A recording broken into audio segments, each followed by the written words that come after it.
So hi everyone, Akash Shah from this side. Solid state के part 2 में आप सभी का स्वागत है।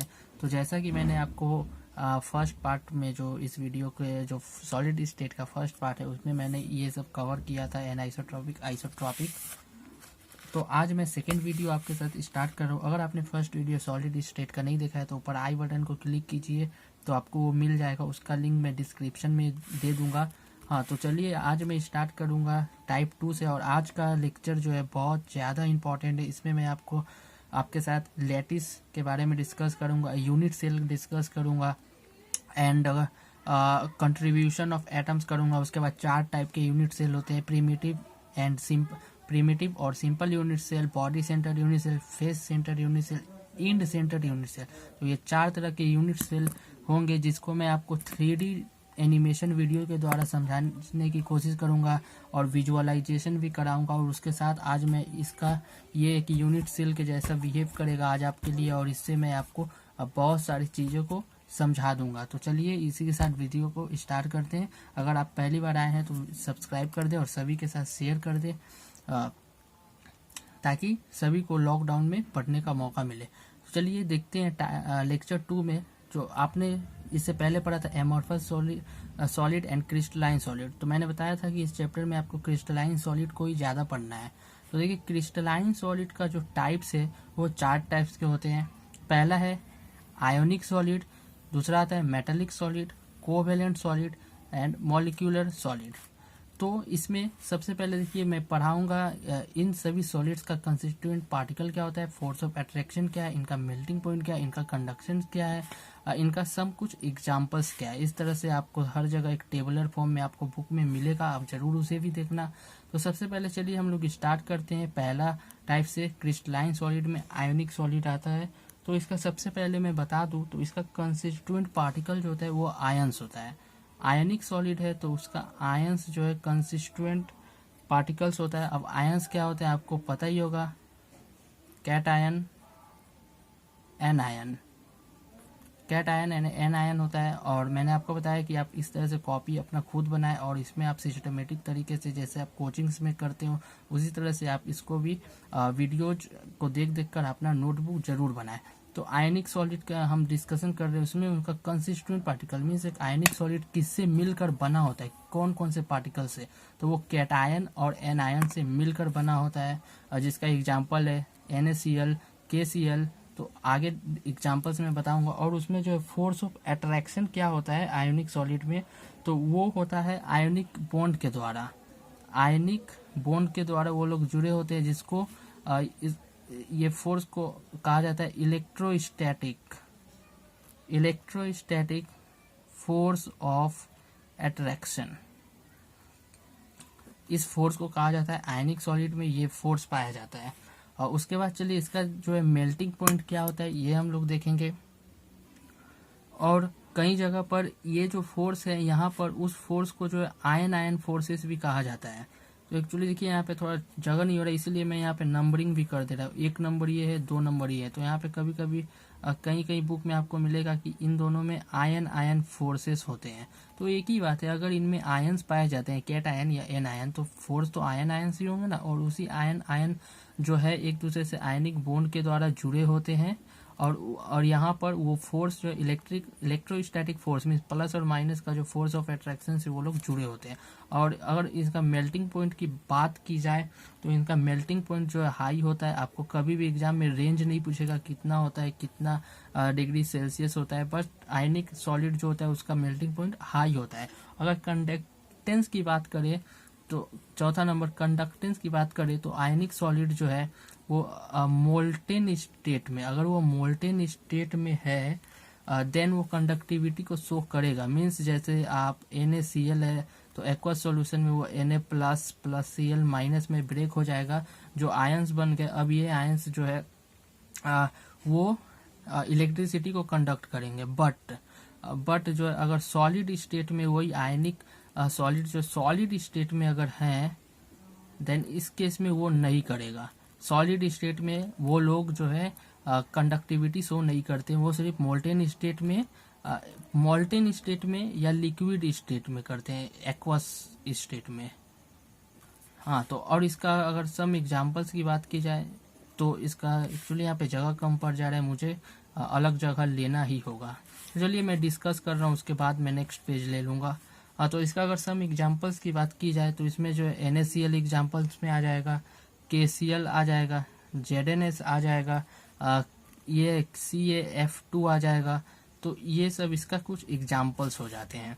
और जिसका जो है 3D एनिमेशन के द्वारा दिखाने का होगा कि इसमें स्टूडेंट को 3D एनिमेशन दिखाना चाहिए वीडियोज़ के द्वारा, तो वो आपको वीडियोज़ में मिल जाएंगे। तो एक वीडियोज़ में बहुत एनिमेशंस आएंगे, आपको जो क्लैरिटी मिलेगी। अगर आप देखकर समझने की कोशिश करेंगे तो हो सकता है आपको 10 बार 15 बार पढ़ना पड़े, बट अगर उस वीडियोज़ के द्वारा अगर आप समझ जाओगे, आपका एक इमेज बन जाएगा माइंड में, तो 2 से 3 बार में ही वो चीज़ आपको समझ में आ जाएगी।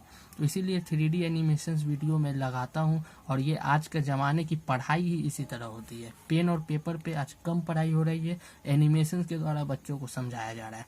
तो देखिए मेटेलिक का मैं यहाँ ले रहा हूँ और इन दोनों का मैं नेक्स्ट पेज में लूँगा। और अब आता है मेटेलिक सॉलिड।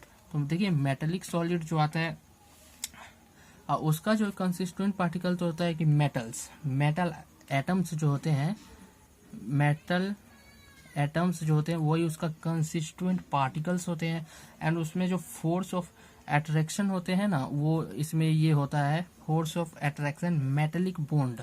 जो मेटल्स है तो उनके बीच में मेटेलिक बॉन्ड होता है, यही फोर्स ऑफ अट्रैक्शन से ये मेटेलिक सॉलिड आपस में जो है जुड़े होते। सो हाय फ्रेंड्स, तो यहाँ पर आप इस 3D एनिमेशन में देख सकते हैं कि कैसे जो है मेटेलिक सॉलिड में मेटल्स होते हैं जो इजीली मेटल्स इलेक्ट्रॉन को लूज कर देते हैं और इलेक्ट्रॉन फ्री मूव कर सकते हैं। तो यहाँ पर आप देख सकते हैं, और जो पॉजिटिव मेटल्स होते हैं जो इलेक्ट्रॉन लूज करके कैटायन बनते हैं उन्हें कर्नल्स कहा जाता है।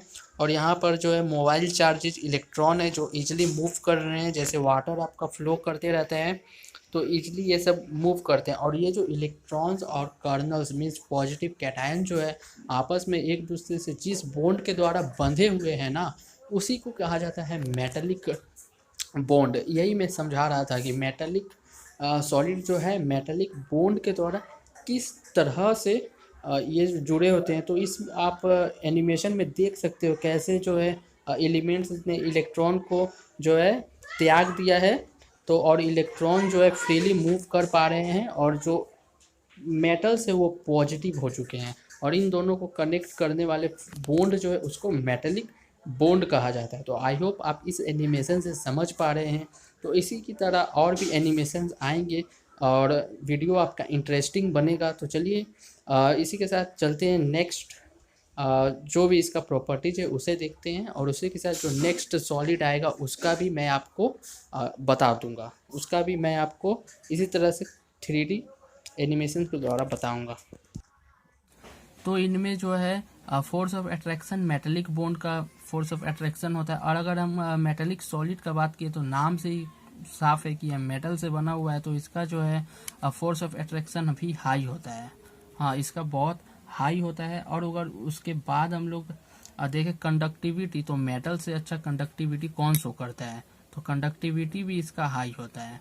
और उसके बाद अगर इसका एग्जाम्पल्स की बात की जाए तो देखिए कंडक्टिविटी का मतलब है कि मान लीजिए कोई यहाँ पर Fe है, कोई ये फेरस है जिसको आप आयरन बोलते हो, तो अगर ये ब्रेक होता है तो ये Fe+2 में जाता है बिकॉज इसकी वैलेंसी 2 है, और साथ में ये 2 इलेक्ट्रॉन छोड़कर Fe2+ में चला जाता है। तो ये जो मोबाइल पार्टिकल्स है मीन्स इलेक्ट्रॉन जो मूव करते रहते हैं फ्री होते हैं, वही जो इलेक्ट्रिसिटी को कंडक्ट करती है। हाँ, तो सबसे मान लीजिए क्रिस्टल एक ऐसा है, कोई भी क्रिस्टल लैटिस ऐसा है, अगर उसमें Fe+2 जहाँ तहाँ है ना, इस तरह से Fe+2 और ये जो इलेक्ट्रॉन है ऐसे ऐसे जहाँ तहाँ है। हाँ, तो ये सब इलेक्ट्रॉन ही जो है ना फ्री इलेक्ट्रॉन, यही इलेक्ट्रिसिटी को लेकर कंडक्ट करके इस तरह से वो जो है इधर इधर इधर इधर मतलब मूव करते रहते हैं और इलेक्ट्रिसिटी जो है कंडक्ट होती रहती है। तो आई होप आपको ये बात समझ में आ गई होगी। और इसके अगर हम एग्जांपल्स की बात की जाए तो इसका एग्जांपल आप सभी जानते हो, जैसे यही एग्जांपल है Fe, जिंक, कॉपर, एल्युमिनियम। तो बहुत सारे मेटल से आप जानते हो भरा हुआ मेटल से तो एक्सेट्रा, इस तरह से बहुत सारे एग्जांपल्स है।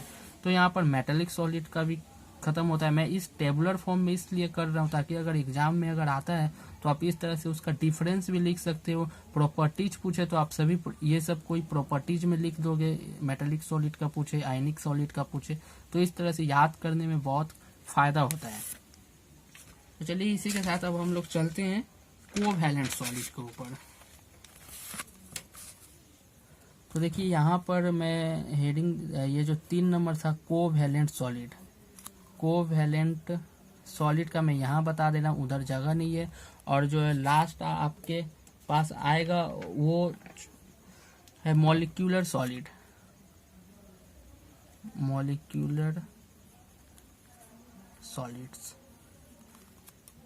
तो इसका मैं 3D भी बताऊंगा तो आप उसे भी जरूर देखिएगा। तो फर्स्ट पॉइंट क्या था, कंसिस्टेंट पार्टिकल्स। तो कोवैलेंट सॉलिड में कंसिस्टेंट पार्टिकल्स क्या होते हैं, तो इसमें जो है नॉन मेटल होते हैं, नॉन मेटल एटम्स जो होते हैं, जैसे मेटेलिक में मेटल होता है एंड आयोनिक में मेटल एंड नॉन मेटल होता है, ये आपको पता ही होगा। मेटल्स जो है पॉजिटिव में बनता है, कैटायन में कन्वर्ट होता है इलेक्ट्रॉन लूज करके, और नॉन मेटल जो है किसी इलेक्ट्रॉन को गेन करके नेगेटिव बन जाता है, एनायन। अगर दूसरा देखा जाए तो फोर्स ऑफ अट्रैक्शन जो इसमें कोवैलेंट बॉन्ड होता है, कोवैलेंट बॉन्ड के ऊपर केमिकल बॉन्डिंग एक चैप्टर है। आई होप आपने 11 में पढ़ा होगा, नहीं पढ़ा होगा तो मैं एक बहुत अच्छे से इसका वीडियोज डालूंगा। जो इनऑर्गेनिक केमिस्ट्री का किंग है वो चैप्टर, जिसमें आपको कोवैलेंट बॉन्ड, फजान्स रूल पढ़ाया जाता है। तो उसी के साथ चलिए इसमें जो है कोवैलेंट बॉन्ड आपको मिलेगा। और एक और बात है, ये कोवैलेंट सॉलिड को एक और नाम से भी जाना जाता है, नेटवर्क। और नेटवर्क क्योंकि जो कोवैलेंट है बहुत ही बड़ा नेटवर्क क्रिएट कर देता है। जैसे आपने डायमंड एंड ग्रेफाइट में देखा होगा, जो लेयर स्ट्रक्चर होते हैं बहुत बड़ा नेटवर्क बन जाता है, इसीलिए इसे नेटवर्क सॉलिड भी कहा जाता है, कोवैलेंट बॉन्ड। तो जैसा कि इस 3D विजुअलाइजेशन में आप देख रहे हैं कि ये जो ब्लैक कलर के आपको जो एटम दिखाई दे रहा है वो एक नॉन मेटल एटम है, और जो ब्लू कलर का लाइन है वो एक कोवैलेंट बॉन्ड है। तो इसी तरह से आप देख पा रहे हैं कि नॉन मेटल में कैसे कोवैलेंट बॉन्ड के द्वारा एक दूसरे से जुड़ते जा रहे हैं और एक बड़ा सा नेटवर्क क्रिएट कर रहे हैं। तो इस तरह से जो बड़ा सा नेटवर्क क्रिएट कर रहा है, इसीलिए यहाँ पे जो है कोवैलेंट सॉलिड को नेटवर्क सॉलिड भी इसी वजह से कहा जाता है। आप जो है माइक्रोस्कोपिक लेवल पर जाकर जब आप डायमंड एंड ग्रेफाइट के स्ट्रक्चर्स देखेंगे तो रियली में आपको बहुत बड़ा नेटवर्क दिखाई देगा। जो ग्रेफाइट का लेयर टाइप ऑफ स्ट्रक्चर होता है तो वहाँ पर आपको देखने मिलेगा। मैं फर्दर वीडियो में उनके ऊपर जो इस चैप्टर में आपको पढ़ना है, ग्रेफाइट के स्ट्रक्चर के ऊपर पढ़ना है, तो मैं फर्दर वीडियो में उसका भी इसी तरह से 3D वीडियो में उसका लेयर्ड स्ट्रक्चर मैं आपको ज़रूर से ज़रूर दिखाऊंगा। तो वीडियो में बने रहें और सभी के साथ शेयर करते रहें, क्योंकि नेक्स्ट वीडियो जो है धमाकेदार वीडियो होने वाला है। तो उसी के साथ 3rd नंबर जो था वो था आपका मेल्टिंग पॉइंट। तो इसका जो है मेल्टिंग पॉइंट वेरी हाई होता है, कोवैलेंट का मेल्टिंग पॉइंट जो होता है वो वेरी हाई होता है। फजान्स रूल के द्वारा ये सब पढ़ा जाता है। और 4th में जो मैंने कंडक्टेंस बताया था, कंडक्टेंस जो कि इसका लो होता है, इन चारों सॉलिड में इसका कंडक्टेंस जो है लो होता है। और उसके बाद 5वां जो एग्जाम्पल अगर इसका लिया जाए तो इसमें कार्बन कार्बन बॉन्ड, सिलिकॉन ये सब जो है कोवैलेंट के एग्जाम्पल्स है। इसका एक मैं जो नेटवर्क बता रहा हूँ, कोवैलेंट बॉन्ड बता रहा हूँ, इसका मैं अभी एक 3D एनिमेशन दिखा रहा हूँ, आप उसे देखकर समझ लें। ये था 3rd। तो चलिए आते हैं 4th नंबर पे, जो है मॉलिक्यूलर सॉलिड। तो मॉलिक्यूलर सॉलिड्स के ऊपर हम लोग चलते हैं। तो चलिए अब हम लोग चलते हैं 4थे नंबर क्रिस्टलाइन सॉलिड के ऊपर, जो कि मॉलिक्यूलर सॉलिड्स है। इसमें देखिए कंसिस्टेंट पार्टिकल, जो मॉलिक्यूलर सॉलिड्स जो बने होते हैं वो मॉलिक्यूल्स के बने होते हैं, सेम टाइप ऑफ एटम्स के बने होते हैं। ये जो है मॉलिक्यूल्स के से बने होते हैं, same type of atom, same type of atom, same type के एटम्स के द्वारा। जैसे अगर कोई लोहा है तो Fe कर करके ये जो है मॉलिक्यूलर सॉलिड बने होते हैं। दूसरा नंबर पॉइंट है force of attraction, inter molecular forces क्या होते हैं। इनमें जो कंसिस्टेंट पार्टिकल वो किस फोर्स से एक दूसरे के साथ जो है जुड़े होते हैं। तो देखिए मॉलिक्यूलर सॉलिड में ही बहुत ज़्यादा फोर्सेस होते हैं, बहुत ज़्यादा में बहुत तरह के फोर्सेस पाए जाते हैं, जिसमें जो है आपको ये जो है वैन वाल फोर्स ऑफ अट्रैक्शन के द्वारा इसका कंस्टिट्यूएंट पार्टिकल जुड़ा होता है, या एच बॉन्ड से भी जुड़ा होता है। और उसके बाद जो है इसमें डिस्पर्सन फोर्सेस भी पाया जाता है। देखिए तो इसमें थोड़ा ज़्यादा ही फोर्सेस आपको याद रखने होंगे, डिस्पर्सन फोर्सेस भी इसमें होता है। उसके बाद जो है डाइपोल फोर्सेस जो है इसमें जुड़ा होता है। तो इसमें इंटरमॉलिक्यूलर फोर्सेस या फोर्स ऑफ अट्रैक्शन जो है यही हो गया। और मेल्टिंग पॉइंट जो इसका होता है वो लो होता है। जो मॉलिक्यूलर सॉलिड्स होता है उनका मेल्टिंग पॉइंट लो होता है, और कंडक्टेंस जो इसका होता है उसका ये भी लो होता है। कंडक्टेंस भी इसका जो है लो होता है। और उसके बाद अगर इसका एग्जाम्पल्स की बात की जाए तो एग्जाम्पल्स में आप मॉलिक्यूल्स को जानते ही होंगे। जो मॉलिक्यूल्स है जैसे H2 आप डेली लाइफ में यूज करते हो, जानते ही हो। CO2 हो गया, I2 हो गया, P4 हो गया। तो इस तरह से बहुत सारे मॉलिक्यूल्स है एक्सेट्रा, बहुत सारे। आप केमिस्ट्री में जितने भी मॉलिक्यूल्स पढ़ते हो एक वो सब आप इसमें मॉलिक्यूलर सॉलिड में ले लोगे। और उसी के साथ अगर इसका कुछ प्रॉपर्टीज देखा जाए तो प्रॉपर्टीज में होता है वही जो है सॉफ्ट होता है, ये सब जो है सॉफ्ट होता है। और ये लो मेल्टिंग पॉइंट जो आपको बता दिया, लो मेल्टिंग पॉइंट होता है। उसके बाद ये नॉन कंडक्टिविटी होता है। तो वही बात है जो मैंने ये लो बता दिया है ना, वही चीज़ है। लो कंडक्टिविटी, अगर आपको प्रॉपर्टीज ऐसे करके लिखना हो तो लो कंडक्टिविटी।